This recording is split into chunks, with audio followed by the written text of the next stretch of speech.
నాకు సన్నగున్న సంబంధాలు తీసుకురా అంటే అది సాధ్యం కాదు. మీరు ఎలా ఉన్నారో అలాంటి సంబంధాలు వస్తే అది చూసుకొని చేసుకుంటే ముందుకెళ్తారు, హ్యాపీగా ఉంటారు. అంతే. అది ఆలోచన అనేది అమ్మాయిలకు రావాలి. కట్నము ఇవి అవి కూడా డీల్ చేస్తారా మీరు? ఖచ్చితంగా అమ్మ. కట్నం అనేది మేము గిఫ్ట్ అంటామమ్మ. తల్లిదండ్రులు అమ్మాయికి సంబంధించిన తల్లిదండ్రులు అబ్బాయి వాళ్ళకి ఇచ్చేది, అది వాళ్ళ ఇష్ట ప్రకారం ఇచ్చేదే తప్ప మేము ఎక్కడ బలవంతం చేసేది కాదు. ఇవ్వమని. వీటిలో ఎన్ఆర్ఐ సంబంధాలు ఏమైనా? ఎన్ఆర్ఐ సంబంధాలు కూడా దాంట్లో ఒక 70 వరకు ఎన్ఆర్ఐ సంబంధాలే ఉంటాయి మేడం. చేసాము అవి కూడా.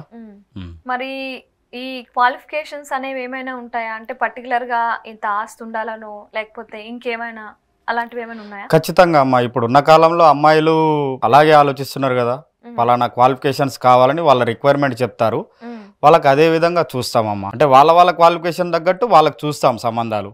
ఓకే. మరి మీ నాన్న చెప్పిందే చేసుకోవాలి అని కాకుండా కొంచెం వీళ్ళ కోరికలు కూడా ఎక్కువైపోయాయి.